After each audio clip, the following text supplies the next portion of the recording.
আসসালামু আলাইকুম। সুপ্রিয় শিক্ষার্থীবৃন্দ, সবাইকে স্বাগত। সরকারি শহীদ সোহরাওয়ার্দী কলেজের পক্ষ থেকে আমি মোহাম্মদ মনিরুল ইসলাম, প্রভাষক পদার্থবিজ্ঞান, সরকারি শহীদ সোহরাওয়ার্দী কলেজ, ঢাকা।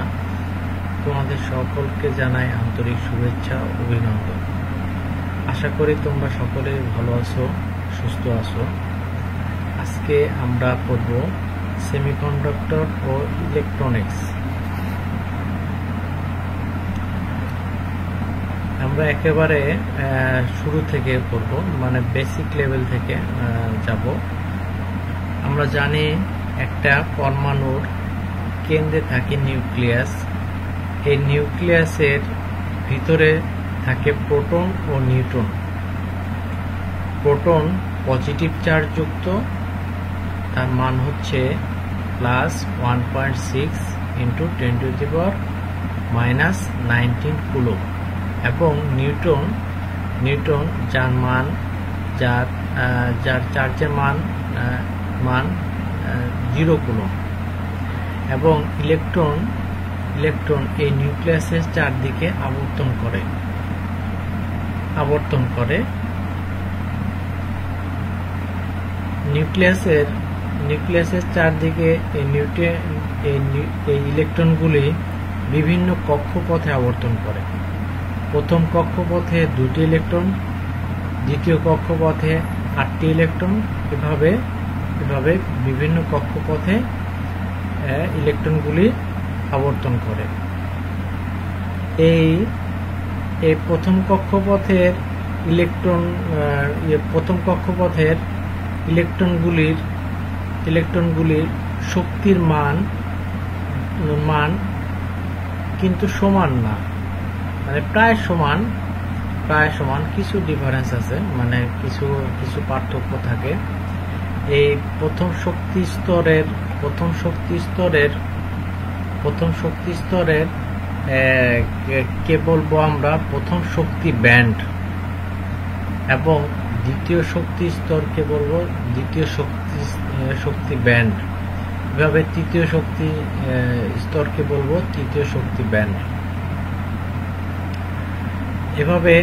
এভাবে সর্বশেষে যে শক্তি স্তর থাকে তাকে বলবো আমরা যোজন ব্যান্ড।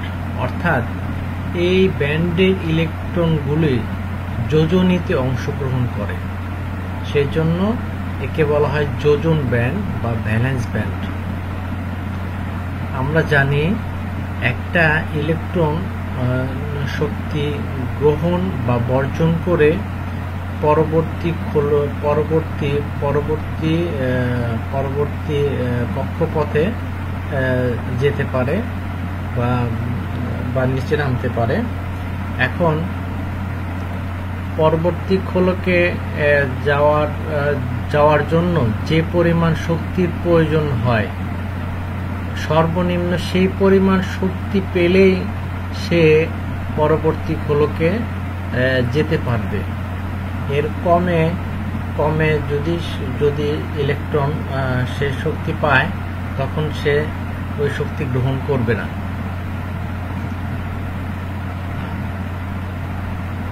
না। এখন দেখো এই যোজন ব্যান্ডের বাহিরেও আরেকটা ব্যান্ড কল্পনা করা হয়। সেই ব্যান্ডটাকে বলা হয় পরিবহন ব্যান্ড। অর্থাৎ যোজন ব্যান্ডের কোনো ইলেকট্রন যদি বেশি পরিমাণ কোনো ইলেকট্রন যদি বাহ্যিক কোনো শক্তি পায়, তখন সে ওই পরমাণু থেকে মুক্ত হয়ে যাবে। তখন যে ব্যান্ডে অবস্থান করবে, সেই ব্যান্ডটাকে বলা হয় পরিবহন ব্যান্ড। অর্থাৎ আমরা বলতে পারি পরিবহন ব্যান্ডের ইলেকট্রনগুলি প্রায় মুক্ত ইলেকট্রন।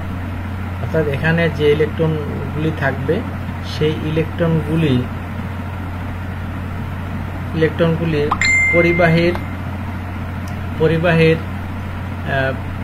পরিবাহের বিদ্যুৎ প্রবাহ সাথে বিদ্যুৎ প্রবাহে অংশগ্রহণ করবে। এখন এই ব্যান্ডের যোজন ব্যান্ড আর পরিবহন ব্যান্ডের মধ্যবর্তী ফাঁকা অংশকে বলা হয় এনার্জি গ্যাপ বা ব্যান্ড গ্যাপ। এই ব্যান্ড গ্যাপের উপর ভিত্তি করে কঠিন পদার্থকে তিনটি ভাগে ভাগ করা হয়। একটা হচ্ছে পরিবাহী, অপরিবাহী ও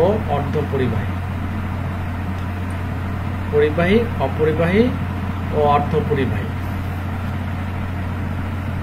পরিবাহীতে যোজন ব্যান্ড আর পরিবহন ব্যান্ডের মধ্যবর্তী কোনো ফাঁকা জায়গা থাকে না, অর্থাৎ এনার্জি গ্যাপ শূন্য।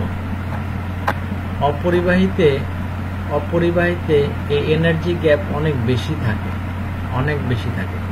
তার মান হচ্ছে 5 ইলেকট্রন ভোল্ট থেকে বেশি। এই এনার্জি গ্যাপের মান 5 ইলেকট্রন ভোল্ট থেকে অনেক বেশি। অর্ধপরিবাহীর ক্ষেত্রে এই এনার্জি গ্যাপের মান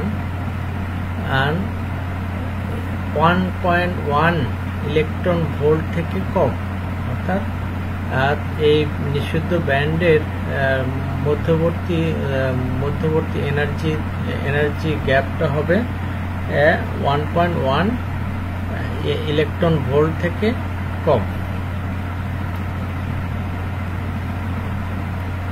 তাহলে আমরা সংজ্ঞা দিতে পারি পরিবাহী, অপরিবাহী ও অর্ধপরিবাহীর যে সংজ্ঞা দিতে পারি ব্যান্ড তত্ত্ব অনুসারে, সে সংজ্ঞা একটু দেখি। পরিবাহী যে সকল পদার্থের যোজন ব্যান্ড ও পরিবহন ব্যান্ড পরস্পরের উপর আপতিত থাকে, এদের মধ্যে শক্তির ব্যবধান থাকে না, ইজি সমান 0 ইলেকট্রন ভোল্ট, তাদেরকে পরিবাহী বলে, যেমন তামা, রূপা ইত্যাদি। এরকম অপরিবাহী যে সকল পদার্থের যোজন ব্যান্ড পূর্ণ থাকে, অর্থাৎ যোজন ব্যান্ড পূর্ণ থাকে আর পরিবহন ব্যান্ড খালি থাকে, এবং তাদের মধ্যবর্তী শক্তি ব্যবধান অধিক হয়। এই এনার্জি গ্যাপের পরিমাণ 5 ইলেকট্রন ভোল্ট থেকে 15 ইলেকট্রন ভোল্ট, তাদেরকে অপরিবাহী বলে, যেমন কাঁচ, কাঠ ইত্যাদি, এখানে ইত্যাদি। মানে যোজন ব্যান্ডের ইলেকট্রন সহজে পরিবহন ব্যান্ডে যেতে পারে না, অনেক বাহ্যিক শক্তি গ্রহণ করার পরেই সে পরিবহন ব্যান্ডে যেতে পারবে। অর্ধপরিবাহী হচ্ছে যোজন ব্যান্ড পূর্ণ ও পরিবহন ব্যান্ড খালি থাকে, এবং এদের মধ্যবর্তী শক্তি ব্যবধান বেশ কম, তাদেরকে অর্ধপরিবাহী বলে। এই এনার্জি গ্যাপের মান হচ্ছে লেস দেন 1.1 ইলেকট্রন ভোল্ট, যেমন সিলিকন, জার্মেনিয়াম ইত্যাদি। এই এনার্জি গ্যাপের সিলিকনের যে এনার্জি গ্যাপ, এই এনার্জি গ্যাপ অনেক কম থাকে। খুব অল্প পরিমাণ এনার্জি দেওয়ার পরেই সে যোজন ব্যান্ড থেকে পরিবহন ব্যান্ডে ইলেকট্রনগুলি যেতে পারবে। যেমন কক্ষ তাপমাত্রায় পরীক্ষালব্ধ উপপাদ্য থেকে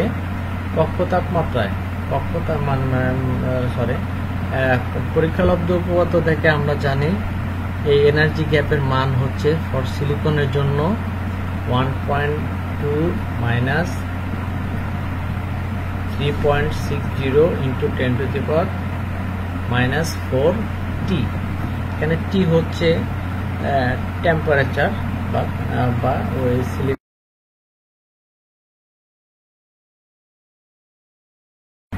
জার্মেনিয়ামের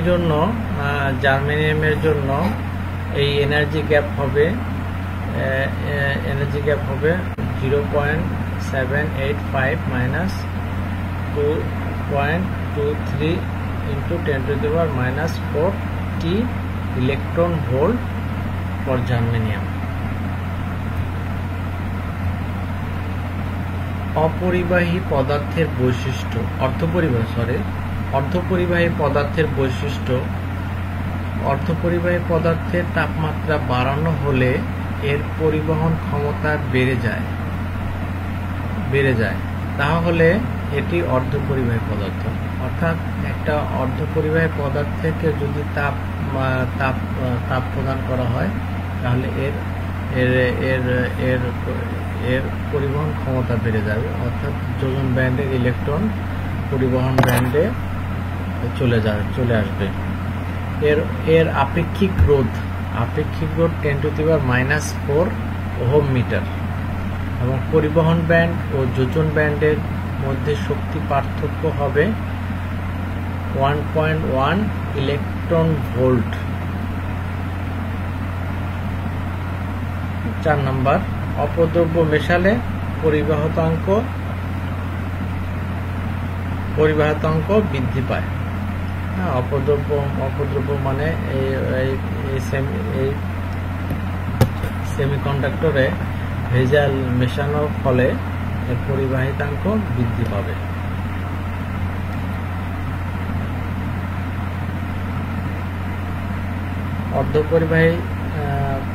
অর্ধপরিবাহীর সিলিকনের সংযোজী বন্ধন। দেখো, একটা সিলিকন একটা আমরা জানি একটা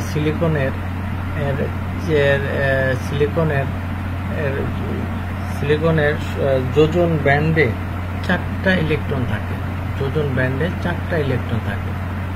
এই 4টা ইলেকট্রন চারটা সিলিকনের সাথে সমযোজী বন্ধন গঠন করবে শেয়ারিং এর মাধ্যমে 4জনের সাথে সমযোজী বন্ধন গঠন করবে। এই সমযোজী বন্ধন গঠন করবে, তাহলে এই নিম্ন তাপমাত্রায় এর যোজন ব্যান্ড নিম্ন তাপমাত্রায় যোজন ব্যান্ড পূর্ণ থাকে এবং পরিবহন ব্যান্ড খালি থাকে।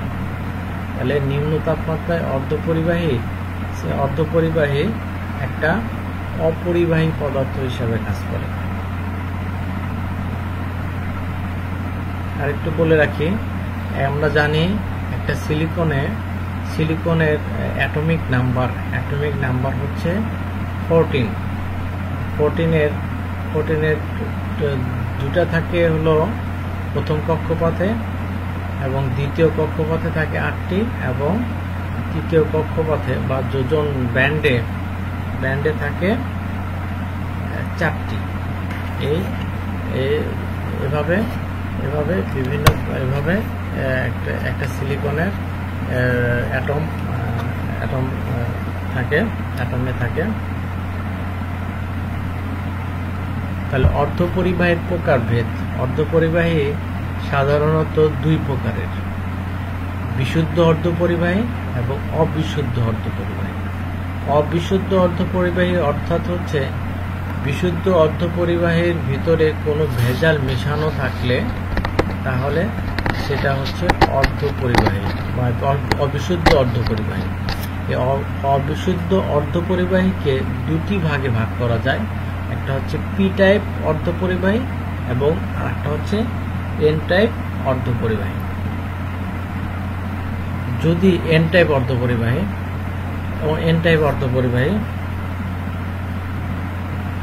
অর্ধপরিবাহীতে পঞ্চযোজী আর্সেনিক এখানে ডোপিং করা হয়। ডোপিং করার অর্থ হচ্ছে একটা ভেজাল মেশানো, অর্থাৎ এখানে সিলিকনের ভিতরে অন্য কোনো মৌলকে সংযোগ করা, একে বলা হয় ডোপিং করা। অর্থাৎ এখানে সিলিকনের সাথে পঞ্চযোজী আর্সেনিক ডোপিং করা হয়। আমরা জানি আর্সেনিকের যোজনী হচ্ছে 5। এই আর্সেনিকের চারটা ইলেকট্রন 4টা সিলিকনের সাথে সমযোজী বন্ধন গঠন করবে, আর একটা ইলেকট্রন ফাঁকা থাকবে। অর্থাৎ এই এন টাইপ অর্ধপরিবাহীতে একটা ফ্রি ইলেকট্রন থাকবে। এই ইলেকট্রন যেহেতু নেগেটিভ, সেহেতু একে বলা হয় এন টাইপ অর্ধপরিবাহী, নেগেটিভ টাইপ অর্ধপরিবাহী। এই ইলেকট্রন এখানে মুভ করতে পারবে, এই ইলেকট্রন এখানে চলাচল করতে পারবে এই ইলেকট্রন। অর্থাৎ এখানে মেজরিটি ক্যারিয়ার হচ্ছে এন টাইপ অর্ধপরিবাহীতে, মেজরিটি ক্যারিয়ার হচ্ছে ইলেকট্রন। আমি আবার বলতেছি, এন টাইপ অর্ধপরিবাহীর মেজরিটি ক্যারিয়ার হচ্ছে ইলেকট্রন। এখন পি টাইপ অর্ধপরিবাহীতে ত্রিযোজী অ্যালুমিনিয়াম এখানে ডোপিং করা হয়েছে। এখানে অ্যালুমিনিয়ামের 3টা ইলেকট্রন 3টা সিলিকনের সাথে বন্ধন গঠন করবে, এবং একটা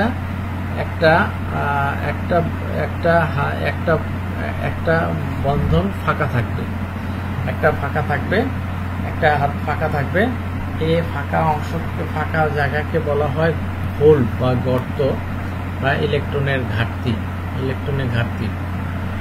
এই হোল হচ্ছে পজিটিভ, সেজন্য এটা পি টাইপ অর্ধপরিবাহী বা পজিটিভ অর্ধপরিবাহী। তাহলে এখানে মেজরিটি ক্যারিয়ার হচ্ছে পি হোল। এখানে মেজরিটি ক্যারিয়ার হচ্ছে হোল।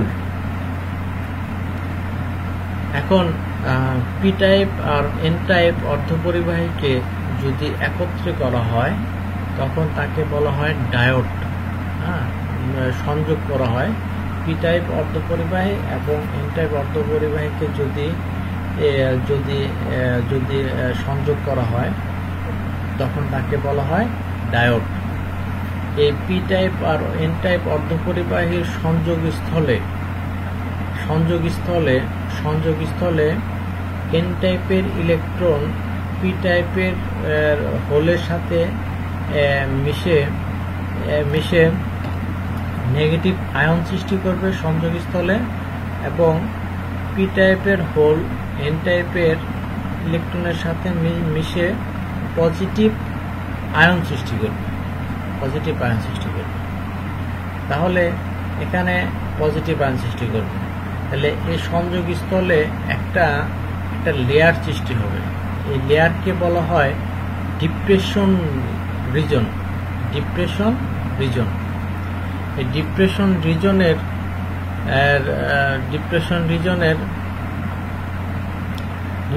রিজনের ভোল্টেজ দেখো পি থেকে পি এর দিকে, মানে বিপরীত দিকে, মানে ইলেকট্রিক ফিল্ড পি টাইপের বিপরীত দিকে।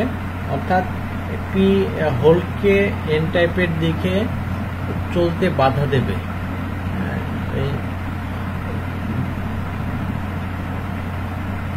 পি টাইপের হোল আর এন টাইপের দিকে যেতে পারবে না, এবং এন টাইপের ইলেকট্রন পি টাইপের দিকে যেতে পারবে না ডিপ্রেশন লেয়ারের এই ইলেকট্রিক ফিল্ডের কারণে।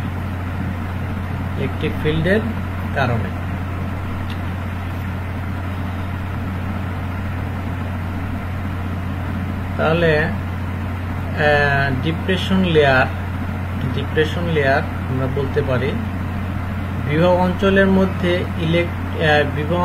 মধ্যে এন পার্শ্বে ধনাত্মক আধান বলতে পারি। ডিপ্রেশন লেয়ারের বিভব অঞ্চলের মধ্যে ডিপ্রেশন লেয়ার কাকে বলে? ডিপ্রেশন লেয়ার বিভব অঞ্চলের মধ্যে এন পাশে ধনাত্মক আধান এবং পি পাশে ঋণাত্মক আধান থাকে। এই সংকীর্ণ অঞ্চলের সকল সচল আধান নিঃশেষিত হয়ে যাওয়ায় এই সংকীর্ণ অঞ্চলকে ডিপ্রেশন স্তর বা নিঃশেষিত স্তর বলে। এই ডিপ্রেশন লেয়ারের কোনো মুক্ত ইলেকট্রন থাকবে না, মুক্ত ইলেকট্রন বা মুক্ত আধান থাকবে না। এখন সম্মুখ চোখ বা ফরওয়ার্ড বায়াস। ফরওয়ার্ড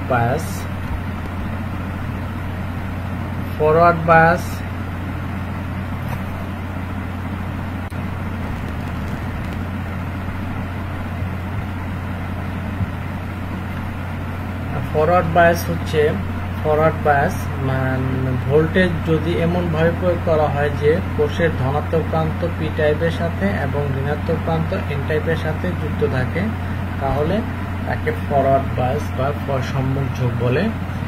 এবং রিভার্স বায়াস হবে তার উল্টা, অর্থাৎ ভোল্টেজ যদি এমন ভাবে প্রয়োগ করা হয় যেমন কোষের ধনাত্মক প্রান্ত এন টাইপ বস্তুর সাথে এবং ঋণাত্মক প্রান্ত পি টাইপের বস্তুর সাথে যুক্ত করা হয়, তখন তাকে বলে বিপরীতমুখী ঝোঁক বা রিভার্স বায়াস। এখানে ফরওয়ার্ড বায়াসের চিত্র দেখানো হয়েছে। পি টাইপের সাথে ব্যাটারির পজিটিভ প্রান্ত এবং এন টাইপের সাথে ব্যাটারির নেগেটিভ প্রান্ত যুক্ত করা হয়েছে। ফলে ডিপ্রেশন লেয়ারটা খুব সংকীর্ণ হয়ে যাবে, মানে খুব ছোট হয়ে যাবে, ন্যারো হয়ে যাবে। পি টাইপের ইলেকট্রিক ফিল্ড বেশি হবে ব্যাটারির কারণে। ফলে এই ডিপ্রেশন লেয়ার ভেঙে হোল এন টাইপের দিকে চলাচল শুরু করবে এবং এন টাইপের ইলেকট্রন পি টাইপের দিকে চলাচল শুরু করবে। ফলে এখানে কারেন্ট পাওয়া যাবে, এখানে বেশি পরিমাণ কারেন্ট পাওয়া যাবে। এই কারেন্টের ডিরেকশন হচ্ছে পি থেকে এন এর দিকে।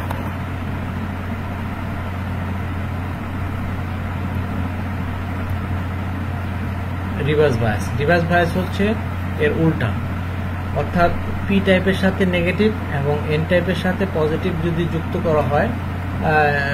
করা হয় তখন সেটা হবে রিভার্স বায়াস। অর্থাৎ পি টাইপের হোল ব্যাটারির নেগেটিভ দ্বারা আকৃষ্ট হয়ে ব্যাটারির দিকে চলে আসবে এবং এন টাইপের ইলেকট্রন ব্যাটারির পজিটিভ প্রান্ত দ্বারা আকৃষ্ট হয়ে ব্যাটারির পজিটিভের দিকে চলে আসবে। ফলে ডিপ্রেশন লেয়ারের প্রশস্ত বৃদ্ধি পাবে। তাহলে এখানে কোনো কারেন্ট পাওয়া যাবে না, তাহলে এখানে ফরওয়ার্ড বায়াস আর রিভার্স বায়াস দেখানো হয়েছে। ফরওয়ার্ড বায়াসের কারেন্টের ডিরেকশন, আর ভিডি হচ্ছে ডিপ্রেশন লেয়ার ভোল্টেজ। ডিপ্রেশন লেয়ারের যে ভোল্টেজ, সে ভোল্টেজটা হচ্ছে ভিডি।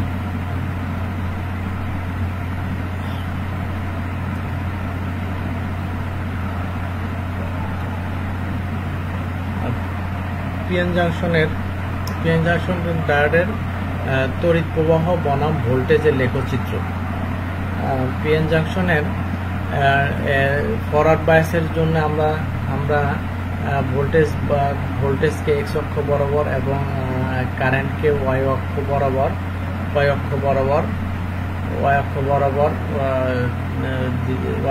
বরাবর যদি রাখি, তাহলে ভোল্টেজ বৃদ্ধির সাথে সাথে কারেন্টের মান অতি দ্রুত বৃদ্ধি পায়। এখন শূন্য থেকেই বৃদ্ধি পাবে না, শূন্য থেকে একটু বাড়ানোর পরেই সে এই কারেন্টের মান বৃদ্ধি পাবে। এই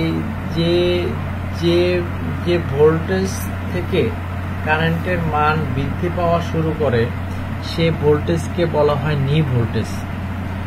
ফরওয়ার্ড বায়াসে নি ভোল্টেজ বলা হয়। আর রিভার্স বায়াসের জন্য কোনো কারেন্ট পাওয়া যাবে না।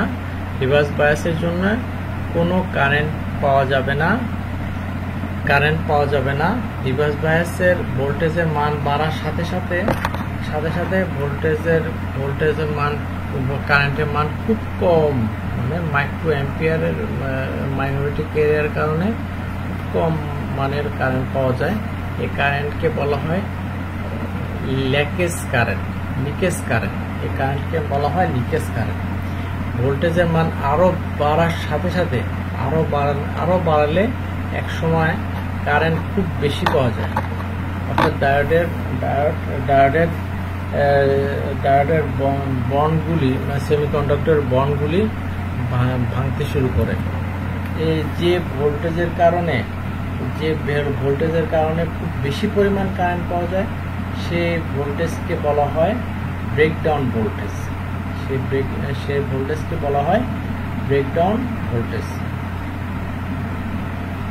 আমরা জানি ডায়োড কারেন্টের সমীকরণ আইডি সমান I naught VD by eta VT minus 1 ampere.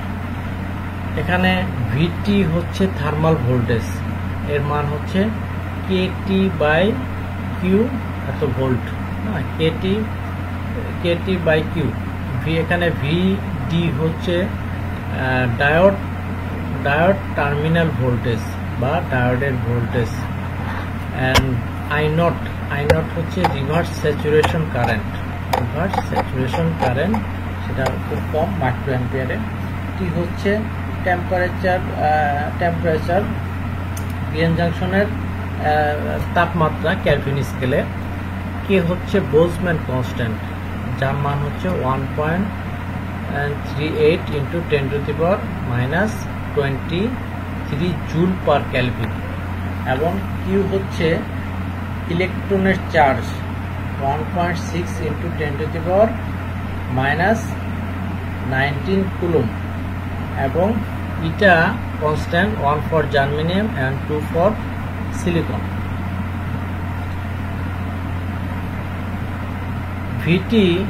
ভিটি এখন আমরা দেখব এই কারেন্টের ফরওয়ার্ড বায়াসের কারেন্টের ইকুয়েশন এবং রিভার্স বায়াসের কারেন্টের ইকুয়েশন দেখব, কারেন্টের মান দেখব। ভিটি সমান আমরা লিখতে পারি কেটি বাই কিউ। কে হচ্ছে বোলজম্যান কনস্ট্যান্ট এবং কিউ হচ্ছে চার্জ, ইলেকট্রনের চার্জ। এর মান বসালে আমরা পাই T by 11,600 at room temperature, মানে রুম টেম্পারেচার অর্থাৎ 300 কেলভিন তাপমাত্রায় ভিটি এর মান হবে 26 মিলিভোল্ট। ডায়োডের ইকুয়েশনে যদি আমরা বসাই তাহলে আই সমান I naught e⁻40 V by eta minus 1 at room temperature, মানে রুম টেম্পারেচারের মানটা হবে এত। ডায়োডের ইকুয়েশনে এখন জার্মেনিয়ামের জন্য এটা হচ্ছে 1 এবং সিলিকনের জন্য 2। 1 আর 2 যদি বসাই তাহলে পাবো আই সমান I naught e⁻40 V minus 1 for germanium diode, এবং আই সমান পাবো I naught e⁻20 V minus 1 for silicon. Under reverse bias কন্ডিশনে ভোল্টেজের মান নেগেটিভ, সেজন্য ভিডি সেটা যদি নেগেটিভ বসাই তাহলে আমরা পাবো আই সমান I naught e⁻⁻v by eta VT minus 1, and v greater than vt, মানে অনেক বড় ভিটি থেকে, তাহলে এই e⁻⁻v by eta VT less than 1 হবে, মানে এটার মান অনেক ছোট হবে।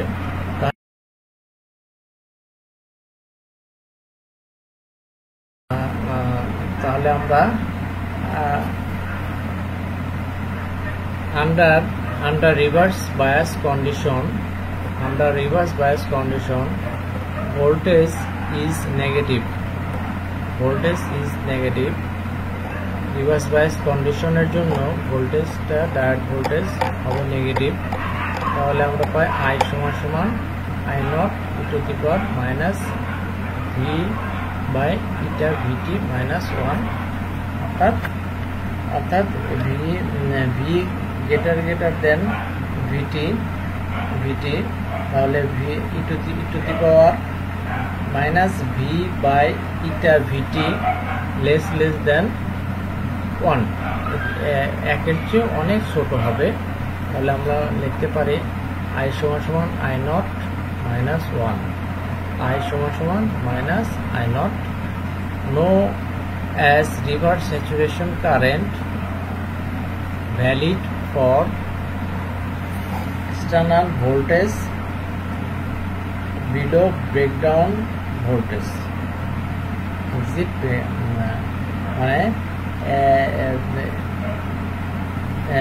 মানে এই কারেন্টের মান ব্রেকডাউন ভোল্টেজের আগ পর্যন্ত এই রিভার্স স্যাচুরেশন এই মানটা হবে আয়ের মান হবে I সমান সমান মাইনাস I নট। এটা ব্রেকডাউন ভোল্টেজের আগ পর্যন্ত এই সমীকরণটা হবে।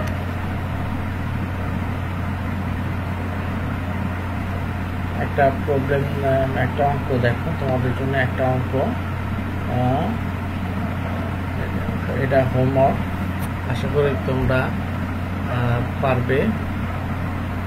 সম্পৃক্ত বিপরীত প্রবাহ মাত্রা IS মানে রিভার্স স্যাচুরেশন কারেন্ট IS সমান সমান 0.1 মাইক্রো অ্যাম্পিয়ার এবং বিপরীত বিভব মাইনাস 10 V এত ভোল্ট এর জন্য 20 ডিগ্রি সেন্টিগ্রেড তাপমাত্রায় সিলিকন ডায়োডের প্রবাহ মাত্রা নির্ণয় করো।